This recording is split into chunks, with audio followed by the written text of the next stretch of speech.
The letter that arrived on Christmas night. The village of Hawthorne End lay hushed beneath a generous fall of snow, the sort that transformed hedgerows into soft white battlements and turned the crooked lane into something almost storybook in its perfection. Christmas Day had passed quietly, with church bells tolling faithfully in the morning and the smell of roast goose still clinging faintly to the air by evening. Curtains were drawn against the cold, and lamps glowed warmly behind mullioned windows, while the village itself seemed to breathe more slowly, as though reluctant to disturb the peace of the season. It was on such nights, Miss Jane Marple often reflected, that human wickedness found its most convenient disguise. Miss Marple sat in her familiar armchair by the window of her modest cottage, a woolen shawl arranged neatly about her shoulders and a half-finished piece of knitting resting in her lap. She was not, by nature, a woman who relished cold weather, yet she found the quiet of winter evenings conducive to thought. Outside, the holly bush in her small garden glittered with frost, and somewhere in the distance a dog barked once, then fell silent. The wireless murmured softly in the corner, relaying a rather earnest carol program, though Miss Marple was paying it little attention. Her thoughts, as so often, were engaged with the curious patterns of village life. How much could be learned simply by observing who said what, and when, and why. It was shortly after 8 o'clock, when the knock came at the door. At first, Miss Marple thought she must have imagined it. Visitors were not common at such an hour, and certainly not on Christmas night. She listened again, needle paused mid-stitch. There it was once more, a polite, but unmistakably urgent knock. With a faint frown of surprise, she set her knitting aside, rose carefully, and made her way to the door. When she opened it, a gust of icy air swept into the hall, accompanied by the flustered figure of young Edward Collins, the village postman, his cap clutched nervously in his hands. "Oh, Miss I do beg your pardon," he said, breathless and pink-cheeked from the cold. "I wouldn't trouble you at this hour, but there's been a mistake, I think, or at least something rather odd." Miss Marple regarded him calmly. "That is quite all right, Edward. Do come in before you catch your death. You look frozen through." He stepped inside gratefully, stamping snow from his boots and glancing about as though half expecting to be scolded for his intrusion. Miss Marple closed the door and gestured him towards the small hall table. "What seems to be the trouble?" she asked gently. Edward hesitated, then produced a single envelope from his coat pocket. It was thick, cream-colored, and sealed with a deep red wax stamp bearing an unfamiliar crest. "This letter," he said. "It arrived this afternoon, mixed in with the Christmas post. It's addressed to Mrs. Lydia Pemberton, up at Hawthorne Manor. But the thing is," he swallowed, "Mrs. Pemberton's been dead for over a year." Miss Marple took the envelope from him with delicate fingers. The name was written in a firm, old-fashioned hand, the ink slightly faded, as though it had been penned some time ago. She turned it over thoughtfully, noting the absence of a return address, and yet it was postmarked today. She asked. Edward nodded eagerly. "Yes, Miss, clearest stamp you ever saw. London, Christmas morning." Miss Marple's pale blue eyes sharpened. "Most peculiar," she murmured. "Thank you for bringing it to me, Edward. You did quite right." He shifted from foot to foot. "What should I do with it?" "That," said Miss Marple, "depends on what sort of letter it is. You had better deliver it as instructed, but perhaps not tonight."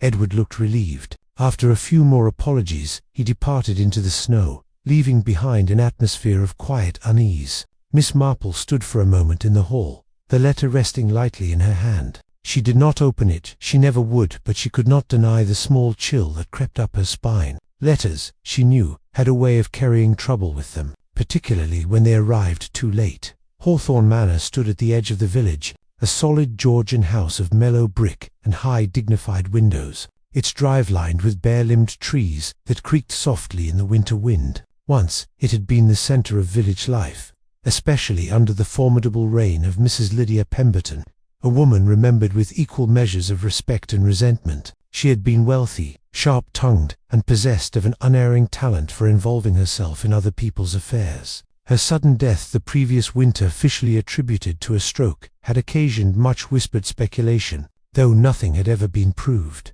Now the house belonged to her nephew Arthur Pemberton, a man in his early 40s with thinning hair and a habit of rubbing his hands together when nervous. He had moved into the manor shortly after the funeral, accompanied by his wife, Margaret, a pale, composed woman whose cool politeness never quite reached her eyes. Christmas at Hawthorne Manor that year was a carefully curated affair, attended by a small gathering of relatives and close acquaintances, each of whom carried their own quiet opinions about the late Mrs. Pemberton and her legacy. Among the guests was Clara Finch, Mrs. Pemberton's former companion, a woman of indeterminate age, with sharp features and sharper memories. She had lived at the manor for nearly a decade, acting as secretary, confidant, and some would say, prisoner. There was also Dr. Henry Wells, the village physician, invited out of a sense of obligation rather than affection, and Reverend Samuel Bellingham, whose sermons were earnest, if somewhat long, and who had often found himself on the receiving end of Mrs. Pemberton's pointed critiques.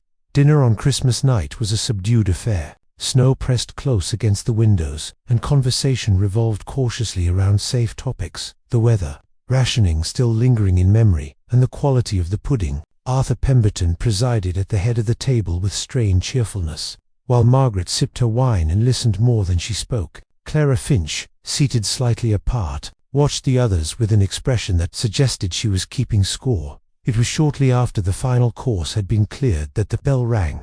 The sound echoed sharply through the hall, cutting through the low murmur of conversation. Arthur frowned. "Who on earth?" he began, rising from his chair. The parlour-maid returned moments later, pale and wide-eyed. "A letter, sir," she said, holding it out with trembling fingers. "It's addressed to Mrs. Pemberton." A silence fell over the room. Arthur took the envelope slowly, his brow furrowing as he read the name. "This is some sort of joke," he said, though his voice lacked conviction. Margaret leaned forward. "Arthur, the seal." Clara Finch had gone very still. "I recognize that crest," she said quietly. "Mrs. Pemberton used it for private correspondence, letters she didn't wish others to read." Arthur broke the seal. The letter inside was brief, written in the same firm hand as the address. As Arthur read, the color drained from his face. He sank back into his chair, the paper slipping from his fingers to the floor. Margaret reached for it, scanning the contents, then pressed a hand to her mouth. Dr. Wells cleared his throat, uneasy, while the Reverend shifted uncomfortably in his seat. "What does it say?" Clara asked. Arthur did not answer. It was Margaret who spoke, her voice barely above a whisper. "It says," she read, "the truth has waited long enough. Tonight, Hawthorne Manor will account for its sins." The words seemed to hang in the air, heavy and accusing. Before anyone could speak again, a sudden sound came from the hallway, a dull thud, followed by the unmistakable crash of breaking glass. Arthur was on his feet at once, followed closely by Dr. Wells. They rushed from the dining room, their footsteps echoing along the corridor. What they found at the foot of the grand staircase would mark the end of Christmas at Hawthorne Manor forever. Clara Finch lay crumpled on the marble floor, her body twisted at an unnatural angle, one hand still clutching the banister rail. Her eyes were open, staring sightlessly upwards, and a thin line of blood traced its way from her temple across the polished stone. Dr. Wells knelt beside her, already knowing what he would find. He looked up slowly. "She's dead," he said. Outside, the snow continued to fall, silent and indifferent, and in the village below, Miss Jane Marple sat by her fire, unaware that the letter which had arrived on Christmas night had begun a chain of events that would soon draw her, inevitably, into the heart of a most carefully concealed crime. The news of Clara Finch's death spread through Hawthorne End with the quiet efficiency peculiar to small villages, where nothing of importance ever remained private for long. By the following morning, curtains twitched a little more than usual, voices were lowered in the butcher's shop, and speculation bloomed as naturally as frost on the hedges. A death at Hawthorne Manor on Christmas night was, everyone agreed, a most unseasonable occurrence, and the fact that it followed so closely upon the arrival of a mysterious letter only deepened the air of unease. Miss Marple heard the news, as she heard most things, from Mrs. Bantry, no relation to the better-known Bantrys, but a distant cousin of sorts, who arrived just after 11's, his cheeks flushed with cold and excitement. She wasted no time on Clara Finch, she reported, had fallen down the staircase at Hawthorne Manor. A terrible accident, perhaps, but then again, accidents were so often the most convenient explanation. Miss Marple listened attentively, her hands folded neatly in her lap, asking only the occasional gentle question. It was not the fall itself that interested her so much as the timing. Christmas night, after dinner, following the reading of a letter addressed to a woman long dead. One might almost think, she reflected, that someone had intended to frighten the household or provoke it. Later that day, Miss Marple received a visit of her own. Inspector George Mallory, newly assigned to the district, arrived in a sensible overcoat and with an air of polite skepticism. He had been told, he explained, that she possessed a certain talent for noticing things others overlooked. Miss Marple smiled faintly and offered him tea. She was, she said, quite sure that all knowledge was useful knowledge, particularly when it came from careful observation of human nature. Inspector Mallory outlined the facts as they stood. Clara Finch had been found dead at the foot of the main staircase shortly after 9 o'clock. The doctor's preliminary assessment suggested a broken neck from the fall, but there were unanswered questions. Why had she been alone in the hall at that hour? Why had no one heard her cry out? And most curiously of all, why had she appeared so agitated earlier that evening, immediately after the arrival of the letter? Letters, Miss Marple remarked thoughtfully, have a remarkable way of stirring things best left undisturbed. The inspector nodded. We're treating it as an accident for the moment, but I'm not entirely satisfied. Mrs. Finch had no reason to be on the stairs just then, according to the others. Miss Marple poured the tea carefully, and according to them, where should she have been? In the drawing room, said Mallory, with the rest of the party. Miss Marple's eyes flickered. Ah, then perhaps the more interesting question is why she wasn't. Hawthorne Manor, when Miss Marple visited it the following afternoon, seemed a different place entirely. The warmth and forced cheer of Christmas had vanished, replaced by a chilly formality. The staircase had been roped off, the polished marble floor dull where it had been scrubbed clean, and the air carried a faint scent of disinfectant that failed to disguise the lingering sense of shock. Arthur Pemberton received her with an anxious smile, his hands, as ever, rubbing together. I'm very glad you've come, Miss Marple, he said. Anything to help clear this dreadful business up.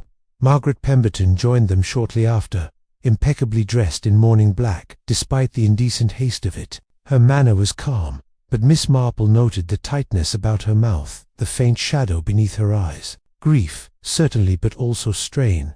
Dr. Henry Wells arrived next, his professional gravity slightly marred by fatigue. He had slept little, he confessed, having spent much of the night replaying events in his mind. The Reverend Bellingham followed, offering murmured prayers and a general air of helpless disapproval, as though the entire affair reflected poorly on the moral state of the parish. Miss Marple asked, in her mildest tone, if they might recount the evening once more, beginning with dinner. Arthur obliged, though his account was hesitant, punctuated by long pauses. Clara Finch, he said, had been unusually silent throughout the meal. She had barely touched her pudding and had excused herself early, complaining of a headache. Margaret confirmed this, adding that Clara had seemed unsettled all afternoon. She was always prone to nerves. Margaret said smoothly, living with my aunt for so many years would have unsettled anyone.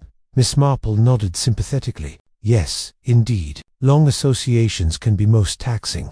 Dr. Wells shifted in his chair. Clara had come to see me only a week ago, he said. She seemed anxious, said she feared something from her past was about to catch up with her. I assumed it was simply loneliness. And did she mention what that something might be? Miss Marple asked. He shook his head. No, she was very careful, very guarded. The letter itself lay now in Inspector Mallory's possession, but its contents had been shared with those present. Miss Marple listened closely as Arthur repeated the wording, a vague accusation. No names, no details, just enough to disturb, to frighten Mrs. Pemberton, your aunt. Miss Marple said gently, was known to keep a great many secrets. Arthur's smile was tight. She enjoyed having power over people. Clara Finch's room was small and sparsely furnished, situated at the end of the east wing. Miss Marple examined it quietly, noting the careful orderliness of the drawers, the absence of personal adornment. On the bedside table lay a single framed photograph of a much younger Clara standing beside Mrs. Lydia Pemberton, both women unsmiling. Miss Marple's gaze lingered there. Did Mrs. Finch leave any letters of her own? She asked. Margaret shook her head. Nothing of interest. But Miss Marple was not so sure. In the bottom drawer of the writing desk, beneath a stack of neatly folded scarves, she found a small bundle of papers tied with ribbon, old correspondence, receipts, and one unfinished letter, its final lines trailing off as though interrupted. Miss Marple did not read it in detail. She had learned long ago that it was not always necessary, but she took careful note of the handwriting. Later, as dusk crept in and snow began to fall again, Miss Marple walked slowly back towards the village, her thoughts turning over the pieces she had gathered. Clara Finch had been afraid. Someone had reached out from the past, or at least pretended to. And on that same night, Clara had died at the foot of the stairs. It reminded Miss Marple, curiously enough, of a girl she had known years ago in St. Mary Mead, who had taken a fatal tumble after being startled by something she was never meant to see. Everyone had called it an accident then, too. Everyone except Miss Marple. Inspector Mallory called on her again the next morning. He was less skeptical now, his tone more open. "There's something else," he said. "The banister rail. It's loose, just slightly, enough that, if someone leaned on it unexpectedly." Miss Marple's eyes brightened. "And how long has it been loose?" "We don't know," he admitted, "but it didn't happen on its own." Miss Marple folded her hands. "Then, Inspector, I think we must consider that Clara Finch did not simply fall. She was startled or lured to that staircase, and someone knew exactly how dangerous it was." Outside, the church bells began to ring for morning service, their sound carrying across the snow-covered fields. Hawthorne End, for all its charm, had revealed the first glimpse of its darker heart, and Miss Jane Marple, with quiet patience, was already drawing closer to it. The days following Clara Finch's death were thick with unease, and Hawthorne Manor seemed to exude an air of apprehension, as though the walls themselves were holding their breath. Guests and household staff alike moved quietly, speaking in half-uttered sentences, avoiding direct eye contact, or glancing over their shoulders with suspicion. Miss Marple arrived each morning promptly, her eyes attentive to every nuance, noting what was said and, more importantly, what was left unsaid. She began to suspect that the truth was less a single act than a pattern of long-festering grievances and carefully concealed tensions. Arthur Pemberton's behavior became increasingly nervous. He was polite, attentive, and yet the habitual rubbing of his hands betrayed a mind unaccustomed to being observed under scrutiny. Margaret remained composed, though there was a subtle stiffness to her gestures, a hint of impatience when others spoke too freely. Reverend Bellingham appeared more flustered than ever, his sermons now echoing strangely in the empty chapel halls, as if he sought moral absolution for sins he feared were imminent. Dr. Wells remained methodical, careful to offer precise observations without venturing into speculation, and Clara Finch, or rather her absence, hung over them all like a sombre reminder of unspoken dangers. Miss Marple began her inquiries with careful observation. She spent mornings in the village, speaking to the postman, the grocer, and several household servants, all of whom had observed something unusual on Christmas Eve or Christmas Day. One of the maids, a young woman named Elsie, mentioned that Clara had seemed distracted in the kitchen the night before the accident. She kept fidgeting with her gloves, Elsie recalled, and kept looking over her shoulder. She whispered something about receiving a letter, but she wouldn't say from whom. The detail was small, almost trivial, yet to Miss Marple it suggested that Clara's agitation had a cause that could not be ignored. The manor itself offered further clues. The loose banister rail was repaired at once, but Miss Marple examined it carefully before the workmen completed their task. Noting the faint scratch marks on the wood near the base, someone took care to make the fall seem accidental, she murmured to herself, and they underestimated her vigilance. She also observed a smudge of mud on the pristine hallway floor, near the point where Clara had fallen, one that did not match the snow tracked in from outside. To Miss Marple it suggested the presence of another person at the crucial moment. Interviews with the family and household members provided more complexities than clarity. Arthur admitted, reluctantly, that he had argued with Clara earlier in the day. "She insisted on seeing certain documents from my aunt's private papers," he confessed. "I tried to dissuade her. There was no reason for her to dig into the past now." Margaret, meanwhile, revealed that she had overheard a fragment of a conversation between Clara and the doctor, hinting at old grievances regarding Mrs. Lydia Pemberton's will. "But it's impossible," Margaret said firmly, "that she could have predicted what would happen." Yet Miss Marple noted Margaret's eyes flicker toward Arthur, ever so briefly, a sign that the polite dismissal masked underlying concern. Even Dr. Wells became an object of scrutiny. He had attended Clara professionally, yes, but there was the matter of his visit on the eve of Christmas. He had received her, ostensibly to examine her complaints of a headache, yet he later confided, with a faint flush, that she had been unusually insistent, almost secretive. Could she have hinted at a discovery he should have ignored, or feared revealing? Dr. Wells's reticence, coupled with the timing of his visits, cast a shadow that Miss Marple filed away carefully. Then there was the enigmatic Clara herself, whose habits and history offered endless threads for speculation. Miss Marple reviewed the letters she had found in Clara's room. Among them were correspondences dating back over a decade, some mundane, others hinting at financial disputes and personal conflicts with both the Pembertons and several local acquaintances. One letter, partially burnt in the fireplace, bore only a single sentence intact: "The truth must come to light, no matter the cost." Miss Marple read it twice, and felt the familiar prickling sense that there was far more at stake than a mere accident. The first major twist occurred during a quiet afternoon tea. Miss Marple had invited Margaret Pemberton to join her, ostensibly for casual conversation. Tea poured and biscuits offered. Miss Marple observed her companion's gestures, her choice of words, and the occasional flicker of unease in her otherwise calm expression. Margaret spoke at length about Clara's obsession with the past, about her fear of revealing family secrets, about the burden of legacy, and then, almost casually, she mentioned seeing a figure near the staircase on Christmas night. "I couldn't identify him," Margaret said, voice soft, but he or she had seemed to move swiftly, as though intending to avoid notice. "I thought perhaps it was only my imagination." Miss Marple made a note of it. "Our imaginations," she said gently, "can sometimes tell us more than what we choose to see." That evening, a second twist emerged. A letter arrived for the inspector, postmarked from a village several miles away. Its contents brief but chilling. "You look in the wrong place. The one you trust most is the least likely."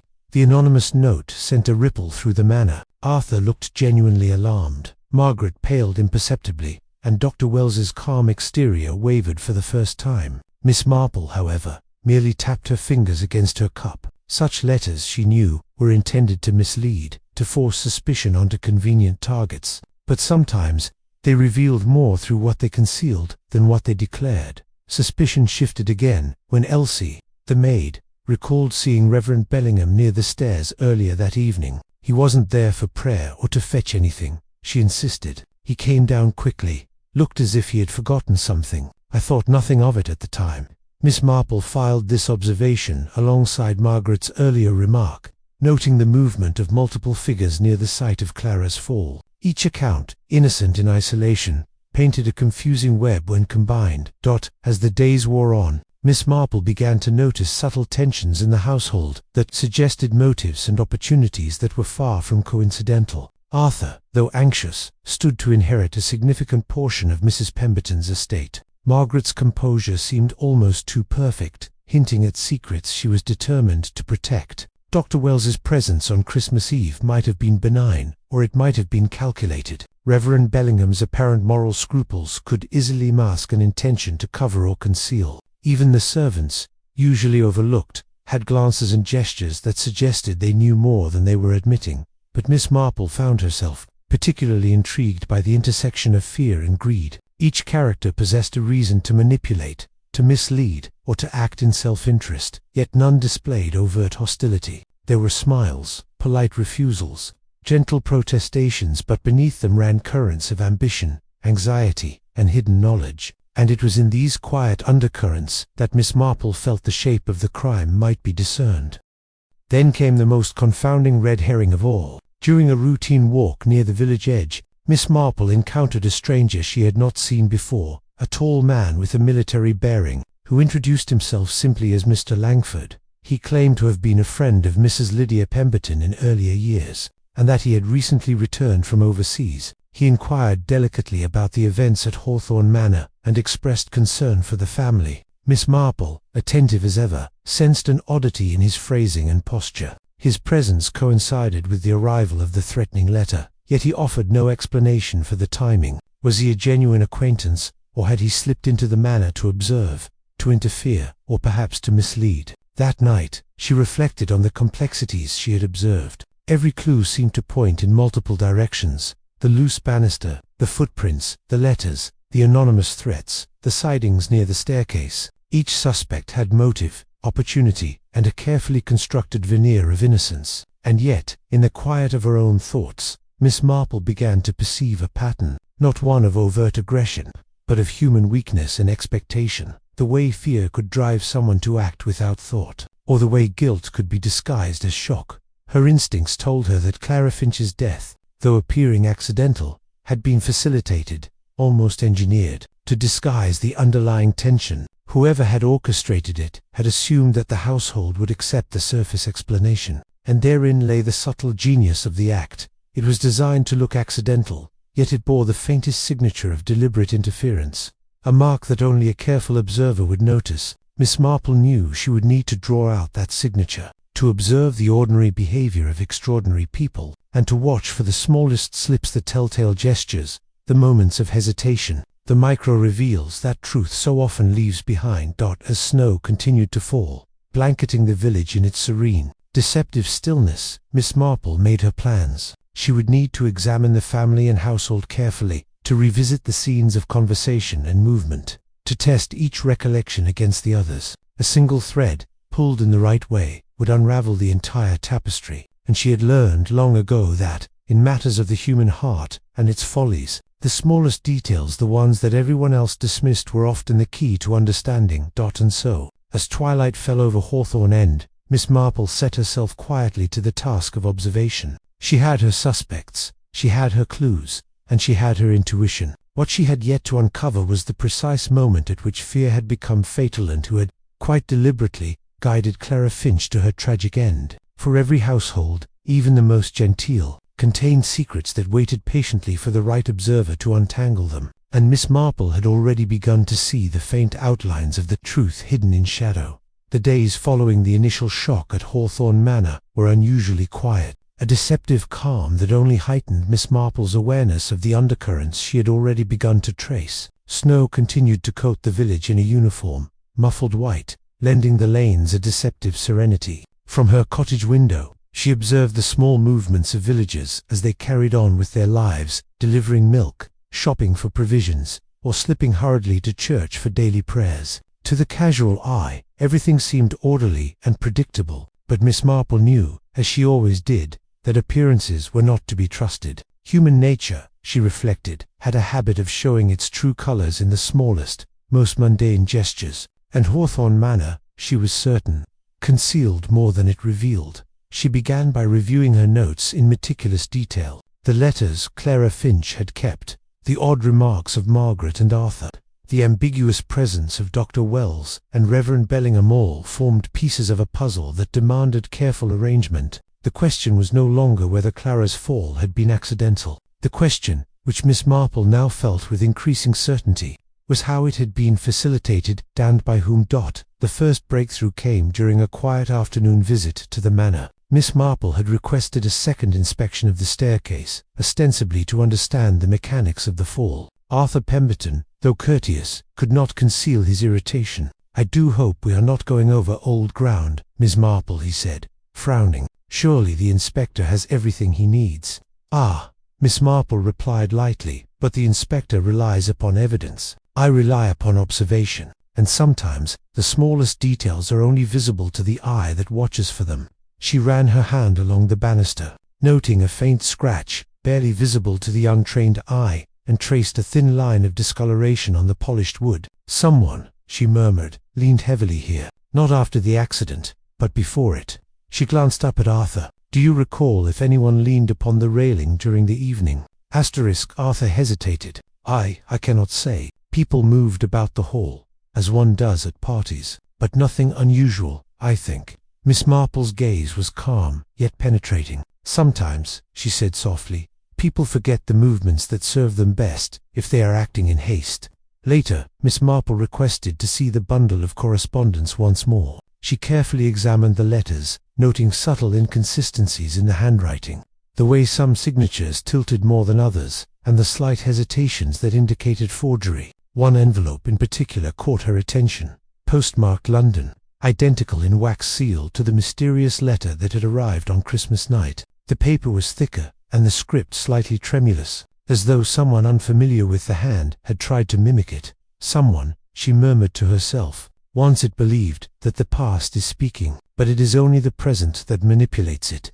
Miss Marple returned to the village that evening, wandering the snowy lanes with her mind alight with possibilities. The postman, Edward Collins, confirmed that the letter had indeed been delivered with ordinary diligence, though he admitted to having noticed a man loitering near the post office that morning, seemingly waiting for the collection. He could provide no description beyond the faint impression of a tall figure, neat and deliberate. It was the following day, however, when Miss Marple observed the detail that would turn suspicion into clarity. Visiting the manor under the pretext of offering condolences to Margaret, she noticed a subtle smudge on the cuff of Margaret's sleeve, damp, darkened, as if she had brushed against something. It matched the marks near the base of the staircase. Margaret, she realized, had been on the stairs at the precise moment of Clara Finch's fall. Miss Marple smiled faintly to herself. Subtlety, she reflected, was a most useful tool. It is never the obvious movements, she murmured, but the ones made in haste that betray intention. Over the next few days, she arranged for discreet conversations with each household member, speaking in gentle tones, observing reactions, noting inconsistencies. Reverend Bellingham, when asked casually about the previous night's activities, appeared genuinely startled by questions about the staircase. Dr. Wells, in turn, volunteered a vague memory of seeing Clara pacing in the hall, agitated, just minutes before the accident, an observation that aligned with other accounts but raised new questions about who had entered and left the hall. Unnoticed. By piecing these observations together, Miss Marple began to reconstruct the sequence of the fatal evening. Clara Finch, having received the mysterious letter, was frightened and curious. She left the dining room to examine its source, moving toward the staircase that led to her room. Margaret Pemberton, motivated by fear of exposure regarding the family's secrets, particularly certain clauses in Mrs. Lydia Pemberton's will and the nature of Clara's past knowledge, intending to frighten her into silence, but in her haste, she misjudged the condition of the banister. Clara, startled, lost her balance and fell. The death was unintentional in the sense that Margaret had not intended to kill her, but it was facilitated by deliberate manipulation and deception.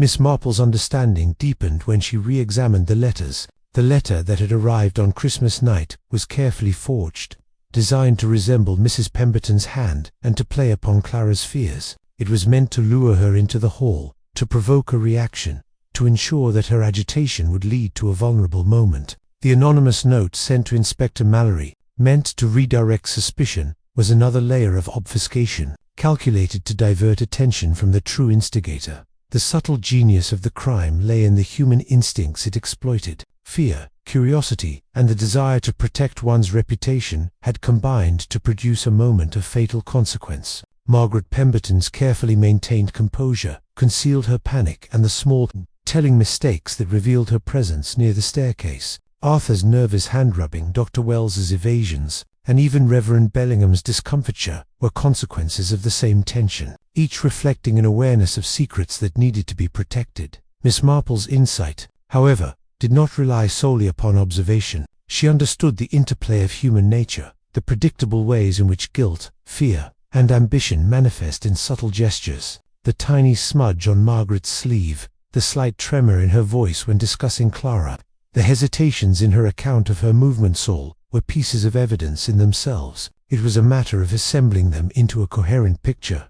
With this understanding, Miss Marple arranged a meeting at Hawthorne Manor with all parties present. She requested the inspector be there, along with Arthur, Margaret, Dr. Wells, and Reverend Bellingham. The room was tense. The shadows long as dusk fell outside the tall windows, the flicker of the fireplace throwing gentle light across anxious faces. Miss Marple, seated in her familiar calm, began to speak. Clara Finch's death, she said softly, was tragic and, in one sense, accidental. Yet accidents, as we know, are often prepared for, whether consciously or unconsciously. The sequence of events on Christmas night was influenced by a letter, carefully composed to resemble one from Mrs. Lydia Pemberton, and delivered in such a way as to provoke anxiety in Clara. She acted upon that anxiety, moving toward the staircase in confusion and fear. Someone followed, wishing to frighten her, and in doing so, created conditions that made her fall inevitable. She paused, allowing her words to settle. The person present at the moment of her fall, and responsible for creating those conditions, was Margaret Pemberton. Your fear of exposure, your desire to protect the family's secrets, and your misjudgment of the staircase's condition combined tragically. Margaret's face, previously composed, became a mask of shock and incredulity. "You cannot mean," she began, voice trembling. Inspector Mallory spoke gently but firmly. "Miss Marple has observed details we would have overlooked. Smudges, movements, letters, all corroborate what she has deduced." Margaret sank into a chair, silence enveloping her as the room absorbed the revelation. Arthur's hands stilled, Dr. Wells averted his gaze, and Reverend Bellingham muttered a quiet prayer. It was not anger that filled the space, but the measured, inevitable recognition that truth, however long concealed, had finally come to light.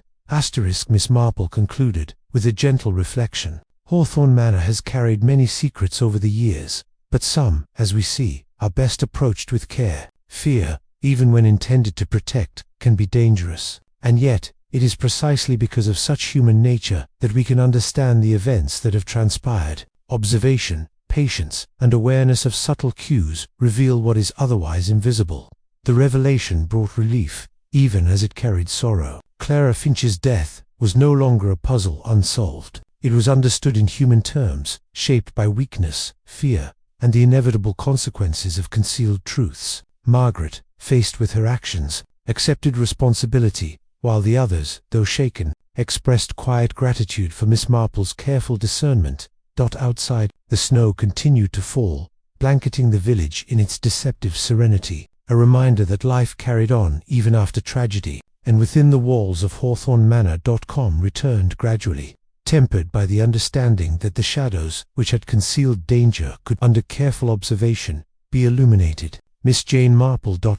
And unassuming, had once again unraveled the intricate threads of human behavior, revealing the truth with the gentlest of hands and the sharpest of eyes.